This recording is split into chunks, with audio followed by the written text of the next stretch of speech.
สวัสดีครับวันนี้ผมจะมารีวิวสัญญาณกันขโมยนะครับของเทคโนนะครับซึ่งผมได้ติดตั้งในตัว Yamaha MT-03 นะครับเป็นรถรุ่นใหม่เลยนะครับตัวนี้นะครับนี่นะครับดูชมหน้ากันนะครับ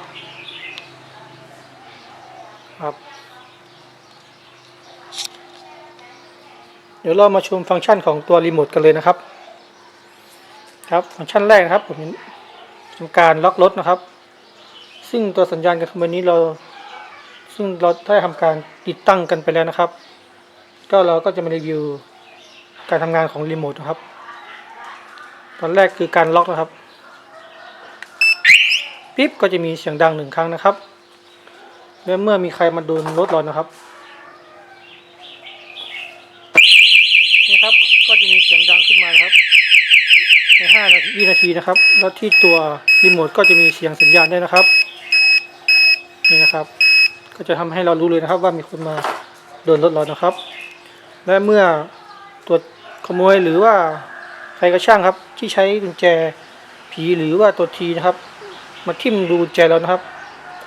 แล้วก็บิดเพื่อเข้าสตาร์ทนะครับนี่ครับก็จะดังเลยนะครับนี่นะครับ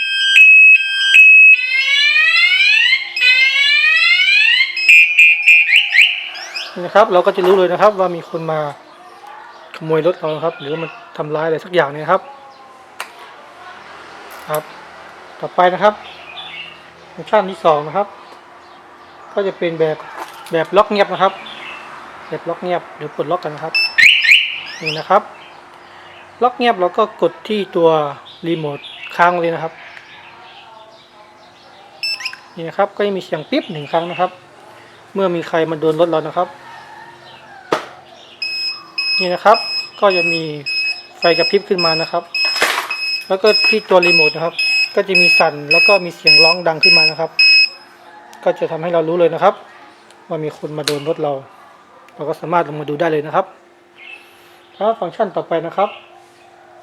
ก็จะเป็นการสตาร์ทรถด้วยรีโมทนะครับเดี๋ยวผมปลดล็อกรถก่อนนะครับโอเคนะครับการสตาร์ทด้วยรีโมทให้เรากดปุ่มนี่ครับตัวสายฟ้านะครับข้างล่างนะครับ2 ครั้งนะครับ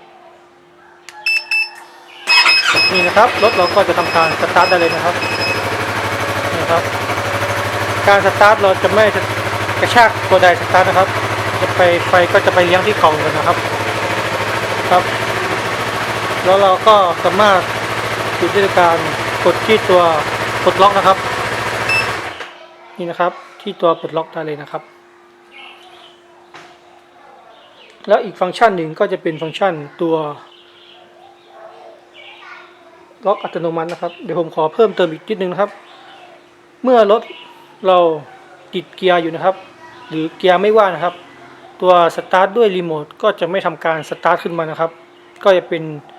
การเซฟตี้อย่างหนึ่งนะครับของตัวรถนะครับต่อไปเรามาดูที่ตัวตั้งค่าล็อกอัตโนมัตินะครับเดี๋ยวรอแป๊บครับให้เราทำการกดที่ตัวสายฟ้าทิ้งไว้นะครับ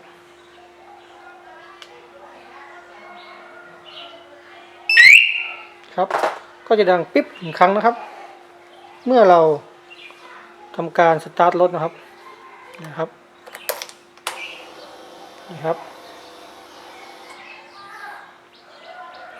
เมื่อเราทำการสตาร์ทรถ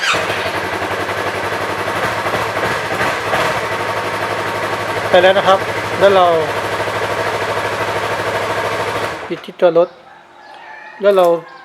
มีธุระรีบดิ่งด่วนเราไปปุ๊บเป็นตัวที่เราตั้งค่าล็อกเงียบไว้นะครับล็อกอัตโนมัติไว้นะครับ